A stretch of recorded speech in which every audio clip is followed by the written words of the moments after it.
Hello, everyone. Thank you for joining us for Filmmaker Q&A Part 2.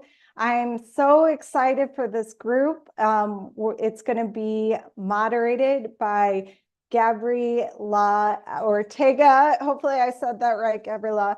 So she is actually, it's really special that she's leading this Q&A because she was a part of our first edition. She did this beautiful film, Papi, and it's just been so exciting to see her career blossom over the years. She recently, a couple of years ago, had her short Huela premiere at Sundance, and it's just exciting to have her. And I'm just going to share the names and the films of the other people who are going to be involved with this Q&A. We have Autumn Thompson, who directed The Pieces. It's a beautiful documentary about her finding her identity. And I fell in love with Autumn watching it. She is the star and the director of the documentary. And then we have Giovanna Molina back again for her film Hickey, which moved me so much when I saw it. And so I'm just so excited to have her back. And then Kaitlyn Busbee, she has a film called Layaway. And it's a really touching film. I loved it. And then Marion Forbes has a very touching film as well. It stars one of my friends, Ashley Shelton, who was actually part of the programming team this year. So I'm just excited to have everyone here. I'll come up at the end for a goodbye, but I'll see you guys for now, and you can all turn your cameras and sound on. Thank you. Hello. Thank you so much for having me. I'm so excited to be talking to all of you. Your films are brilliant, and you can see, I stalked everybody. I read the bios, went to the websites. I know everything. So I'm so stoked to talk to you. Like Rebecca said, I had a film in 2020. So, 4 years later to come and, help moderate and uplift your stories is an honor. And I just wanted to start by saying what I love about blocks that don't just focus on fiction or documentary that like mix both genres that sort of have different aesthetics and points of view was really exciting because, I could see threads that connect the films, but it's also something that, you're never stuck in the same emotion. And as somebody who started a documentary and then jumped into narrative fiction, I want to know how, for the people that did fiction in this block, how has real life or sort of seeds of truth influenced this film? And then for you, Autumn, putting something so kind of personal on display, how is fiction your friend here into crafting the story and the journey? And obviously, feel free to jump in. I think we can keep it conversational. How about you start us off, Autumn, since you're our documentary representative here? Well, hello. Thank you guys for being here and just experiencing this. This is the first time I've ever did this. So shout out to you guys for seeing my film and wanting it out there. I think for a documentary, I think there's something really raw about it because you're really, like I said, documenting real life stuff, life experiences. And the pieces really rips the Band-Aid on some emotional stuff for me in my life. So it was one of those things where it's like, all right, one of my first films are going to be about me, and it's going to go through this trauma, and it's going to go through these hard things that I'm going to talk about. But it was a part of my healing journey and still going. So I think getting into like the fiction of stuff and being able to recreate certain scenes that I experienced throughout my understanding of my DNA and everything, I think that was the easier parts. And the reason why is because you're not seeing that emotion full time. I'm going back in time to recreate this like classroom thing or whatever scene you guys will see when you guys see the film. I think it's a little bit easier than when you're documenting stuff because you never know what's going to happen. It's like you're waiting on the edge of your seat being like, okay, well, what's next? And one second I'm smiling and laughing, and the next second I'm crying. So I really love that about like the rawness of a documentary. You're like sitting, wondering what's going to happen next. So yeah. Amazing. How about my fiction friends over here? How has real life influenced your storytelling? Maybe not in like this film in particular. Was there stuff like, was there truth in any of those moments? Yeah, I can start. I with this film that I did, Thank You, Nick, I based it off of, I basically was struggling with a thyroid condition for almost 12 years and crammed it into a 20-minute fictional movie. So I was able to pull from over, a decade of time with all these experiences, with a turbulent organ, for lack of a better term, and it caused my, you know, health and emotions to swing all over the place. And I really wanted to focus on, similar to what you were saying, Autumn, as a healing journey, like to sort of process this time and button it up in this narrative that my friend was able to act in. And it was really nice because some things are true and some things are not. I didn't steal a crab, though I wish I did. But it's like I needed something visual, and I was able to have fun with it a little bit and not let it weigh on me so much. And that was a really a really nice experience.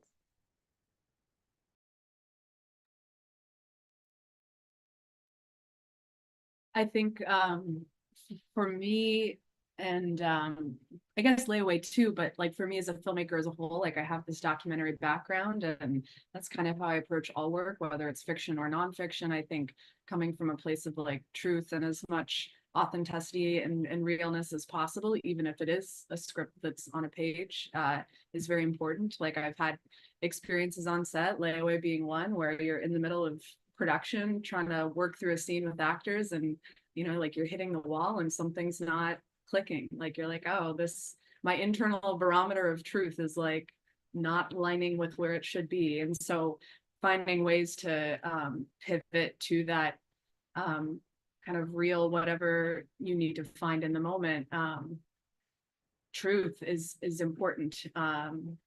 So I try to bring that into everything I do, whether it's documentary or fiction, and just be honest with myself.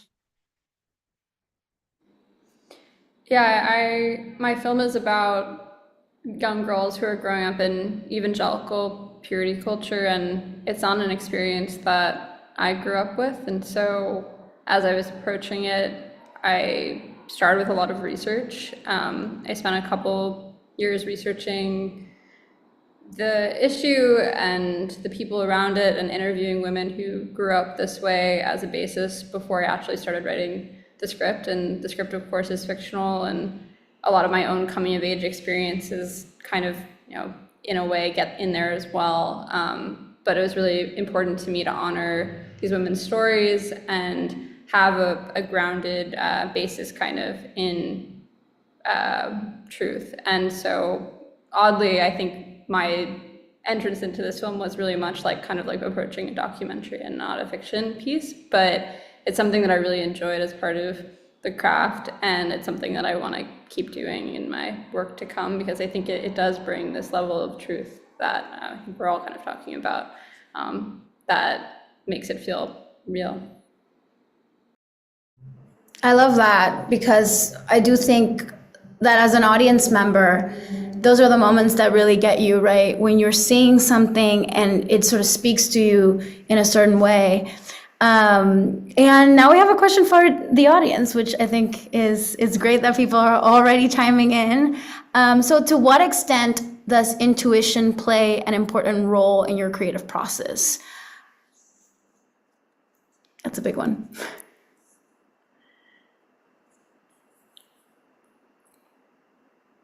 What about you, Marion? Yeah, I think it's a great question. It's kind of hard, but it's for me, I just immediately thought about how when I was writing this film, and I knew I was really struggling with it. Actually, it was like a whole nother film in different drafts, and I was avoiding it for a while, and it was this like thing on the back of my in the back of my mind all the time. But I it just something clicked over the summer, and I just started writing, and it was flowing out, and I could feel myself feeling the emotions in the film, and that it sort of guided my intuition a little, or or my intuition. It was all sort of self-feeding, but in the writing process. And so then once the script got to a really good place, everything else kind of flowed naturally, and I was able to really trust my collaborators at that point, and then their intuition was something that I was listening to. So yeah, so I think there's like a nice conversation and balance between my internal world when I'm writing, and then once we get into production, and the intuition of incredibly creative collaborators.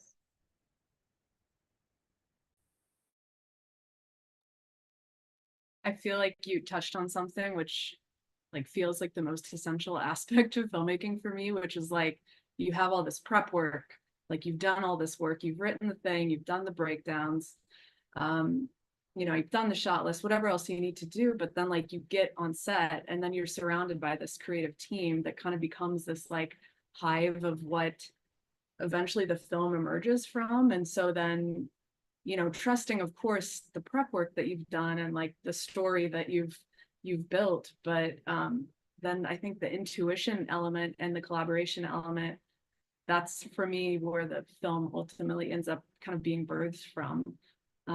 So I really like that you touched on trusting and leaning into your team. That's so essential for me.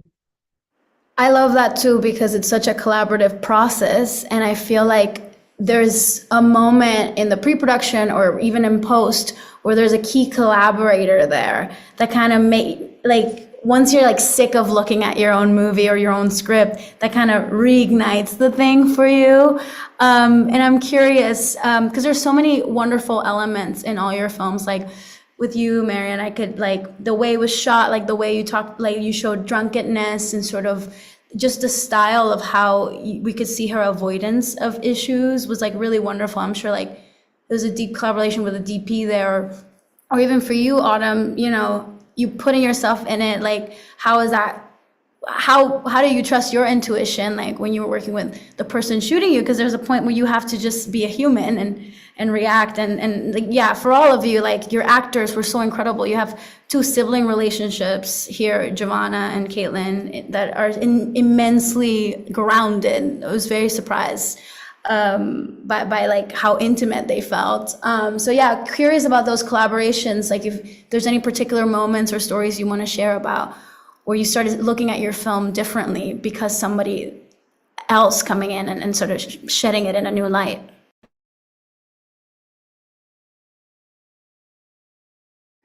I think it always changes when you're editing. I feel like there's so much intuition on set between you and your actors and your team, like was said, and there's something so magical when you're on the same level as your actor, and you can kind of just be like, okay, we're feeling it together, and I know what I need to say to you, and you know what you're receiving and what you need to do. But even with that, it always is different when you end up editing. My film has a completely different structure than I intended, and you're kind of working with a person's fresh instincts, for example, and I think it's so important to be able to trust when the journey has to change, or the decisions that drastic decisions have to be made to serve the film, and that someone else who is bringing in this fresh perspective maybe is going to help you kind of refresh your own. And so that's kind of the journey I went editing this film, where my editor and I actually took about probably 4 or 5 cuts before we figured out what the structure should even be for the film that was right. And at this point, I've forgotten what it was because I'm used to it. But it's just about also trusting other people's instincts as well, and being gracious of that.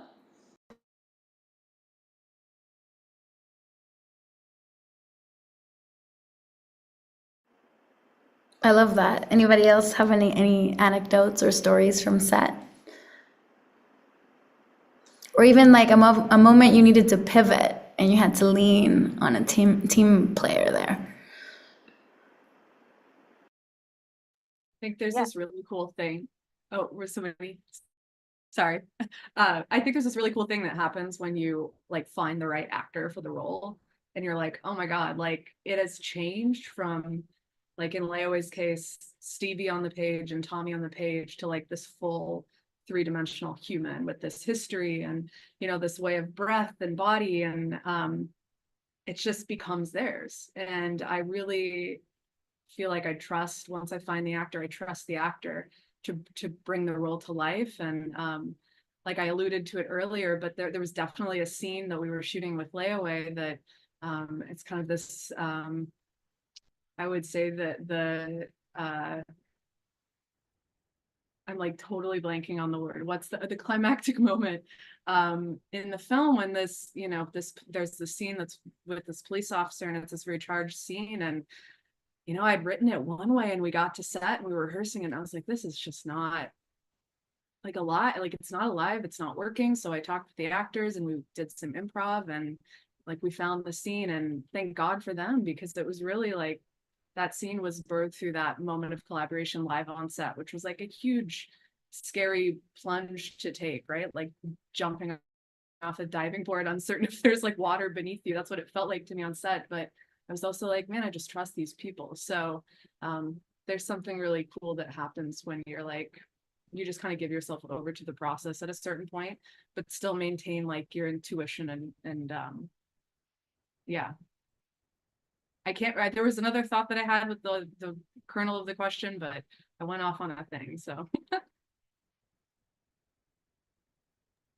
Yeah, I had interesting experiences with this film during production, maybe more than any other film I've done, but I learned about myself on this film in particular that I'm less precious with dialogue when the actor is kind of exactly what you said, Kaitlyn, like when the actor is perfect, kind of whatever they say works. And in Ashley's case, and in a couple of other actors' cases, that they, you know, we had these interesting conversations where they would read the script and we'd run through the scene, and they're like, you know, they'd suggest something that felt more true to them in that moment, and them as that character, and they were totally right. Most of the time, there were just like some stuff where I was like, oh no, that's the technical term. Sorry, it's weird to say, you know, or whatever. But all, you know, almost every time it was a much better suggestion, and we just went with it. And like the, you know, Gabriela, as he brought up, my DP Levi Porter is an absolutely amazing person, and he suggested these approaches in pre-production that ended up shaping the visuals in a way I never thought of, and it was a really wonderful experience. But I think the most difficult one was working with the live animal, and I have to lean on Randy Moore, my animal wrangler. Shout out to Randy. He got the crab alive, and it was alive the whole time, and it was moving when it needed to move, but it's a very difficult experience. I love that. God bless animal wranglers, unsung heroes of film. I once worked with 3 pygmy goats, and they were not having it. They were just not having it. And that's the beauty of pivoting, right? Like you come in with a plan, and then you have to build trust to then have people lean in with you. And that's like a big one for me, trust. And you know, how do you find, when you're identifying the people that you want to bring onto a project, and I think this is super helpful for like people that maybe want to do a short and, you know, haven't gotten the chance to, what would you say is a good way to start building trust with a team, and what, like, how do you approach that first conversation?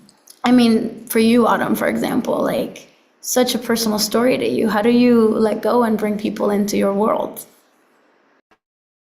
Great question. This was one of my first films, so I didn't have tons of money. So it was like whoever I can use that are around me. And it helps that way because it's such a personal story, I can only trust people that are around me. So I used a lot of friends that already had skills. I used I had mentors and my teachers. I did it while I was in my grad school. So I think that was like probably the number one thing is just to get people on board. It's like, you don't have to be the best in the world. I just need you to be able to be patient with me. Because it's not like, I think what I thought about when you said intuition is I'm kind of like the opposite. Like I didn't know. Like the whole thing is about me not knowing anything and just trying to go along. Like, of course, in the editing process and stuff like that, I can say, okay, let's piece these things together. But in reality, majority of the time, I was like, I don't know how this is going to turn out. And I think that with doing stuff like that, you gotta have, I guess, a strong team. I had like a team of like what, 5, 6, and as I started doing it, I needed a lot of reassurance and support from the people that are around me.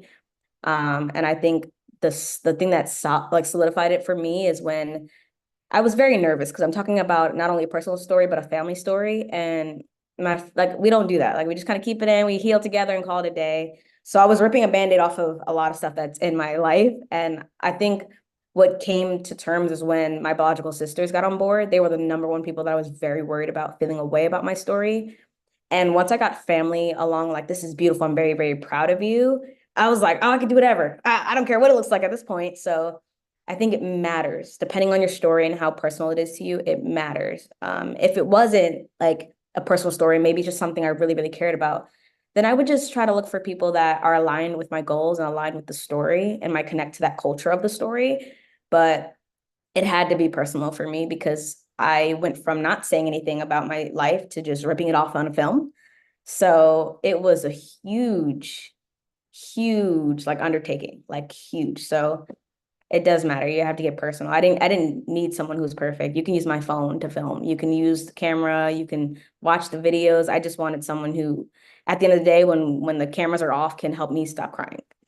Can help me be like, that was great. Come on, you're doing this for you. Like I needed a support system. So yeah.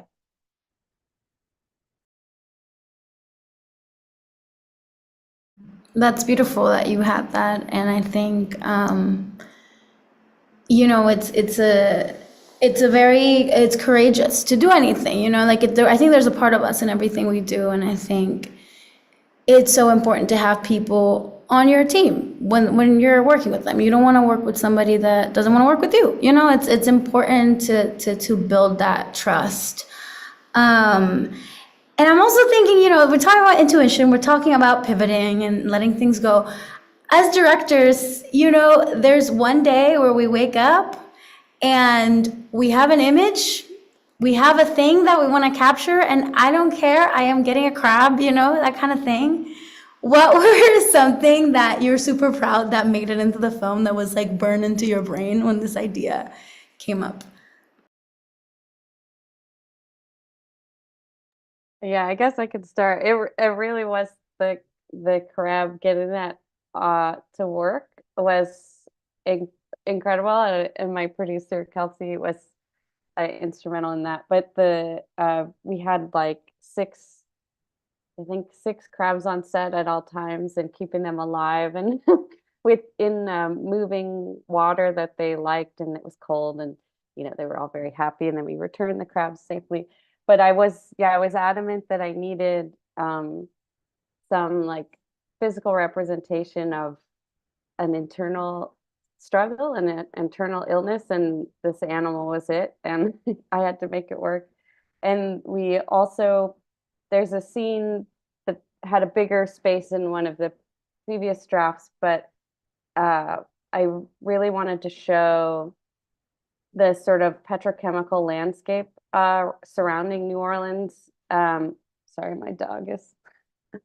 But and so we were able to film in an area that had a lot of oil refineries, and that was a very difficult. That was the most terrified I had been ever on set. We were using rigs that I had never used before, and I was, speaking of trust, like that was the biggest trust day. But those were the sort of the 2 things that I was like, everything else is a conversation and we can make this happen and it'll be beautiful, but these 2 things have to happen.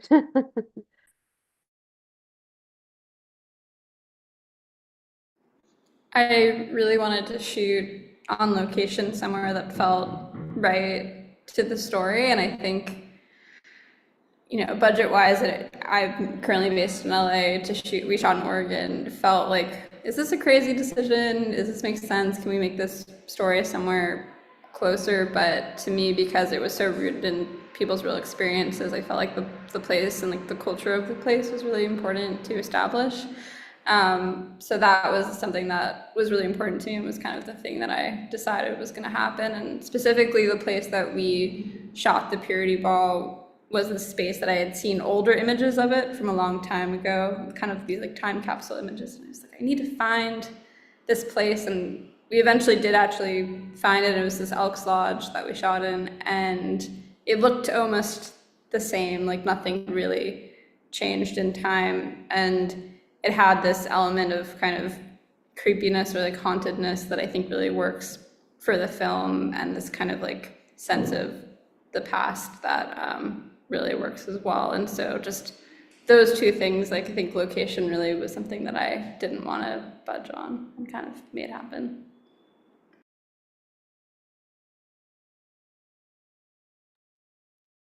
Yeah, just to echo that sentiment, definitely location for my answer there. I currently live in New York and I'm a grad student at NYU, but I'm from Iowa, and a lot of my filmmaking is rooted in the Midwest and rooted in a little bit more of like the rural kind of stories. And so I felt like it was important, even though this was a school project, that was a school based in New York, to bring the film home to Iowa and shoot in the neighborhoods I grew up, shoot with crew members that, I spent my early 20s, late teens starting to make movies with, and then bring some new New York friends back to Iowa and kind of create this interesting hybrid crew that was exceptionally meaningful and special.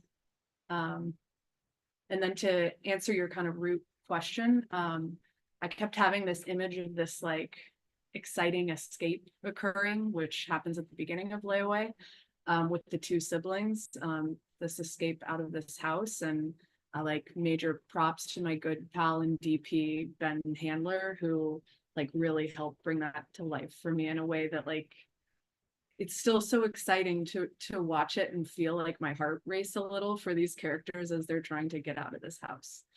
So that was special, and I'm very happy that we were able to pull that off with the production.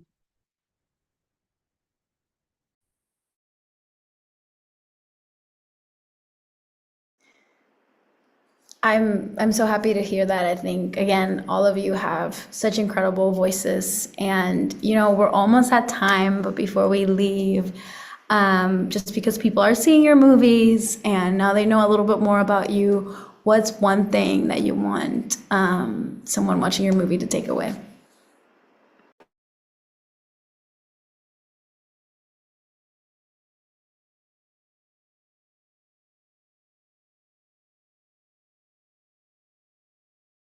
Don't hate me for an existential question for the end. It could be one word. The first. I can go. Yeah, I think hope was always a theme for me in this piece, and I think if someone were to leave feeling hopeful or grateful, that I would feel good about that.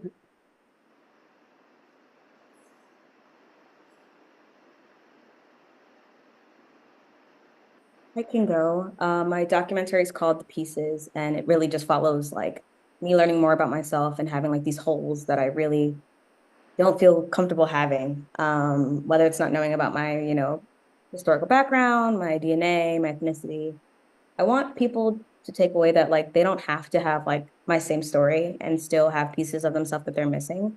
When I showed it to close friends, a lot of people were like, me too, like I'm still doing this, or I'm still learning more about myself. And I say it at the end in my interview, saying that like we all have pieces, it's just learning how to live with like the puzzle of it all, like and appreciate the puzzle.